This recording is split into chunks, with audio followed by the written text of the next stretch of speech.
¿Qué es concretamente, entonces, desde el punto de vista marxista, el Estado? Bueno, el Estado es varias cosas. A veces uno de los errores es pensar de que el Estado es, por definición, la condensación del poder en una sociedad, y eso no es real. El Estado es uno de los dispositivos en los cuales se concentra el poder de la sociedad, pero ese dispositivo en el cual se concentra el poder de la sociedad, un poder que en el contexto de una democracia proviene del pueblo, ¿verdad? Y surge a partir de un proceso de movilización y de construcción popular, compite con otros poderes fácticos, poderes de hecho, ¿verdad? El poder de las grandes corporaciones. En las sociedades capitalistas, las grandes corporaciones económicas, las oligarquías mediáticas y algunos otros grupos especiales tienen un poder tan grande o más que el del Estado. Eso es muy importante tener en cuenta, ¿verdad? Entonces, teniendo esto en consideración, podemos ver que hay varias dimensiones del Estado, para el análisis del Estado, reconociendo pero que no es el único foco de concentración del poder en nuestras sociedades. Por eso muchas veces algunos gobiernos progresistas, al tropezar con algunas dificultades, insisten en aquello de que, bueno, llegamos al gobierno pero no llegamos al poder.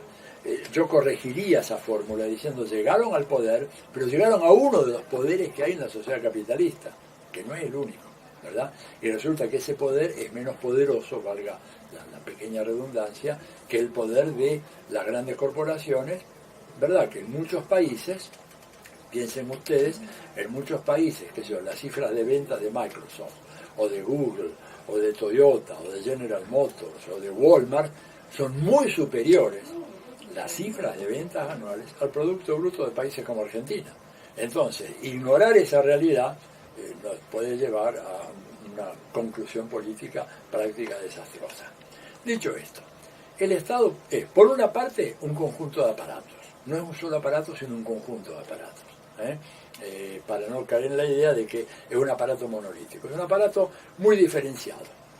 Tenemos una administración central, que es una cosa, tenemos gobiernos provinciales, gobiernos locales, sobre todo en contexto de países que tienen una organización política tipo federal, como la Argentina. Es muy importante tener en cuenta de que el Estado incluye, ¿verdad?, poderes jurisdiccionales de carácter municipal, provincial, aparte de nacional, que son realmente poderes que no necesariamente están en sintonía y que muchas veces están en conflicto. La historia reciente de la Argentina, ¿verdad?, demuestra el conflicto entre el poder central del gobierno nacional y algunos poderes provinciales en provincias como Córdoba, por ejemplo, o Santa Fe, que originaron no pocos problemas en las elecciones del 2015. Entonces, primera cuestión, Estado como un conjunto de aparatos.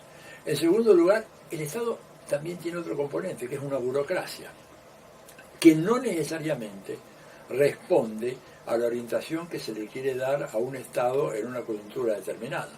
Ejemplo rotundo de esto es el caso de la Unidad Popular en Chile, en la época de Salvador Allende, en donde Salvador Allende llega al gobierno con un proyecto de transición hacia el socialismo.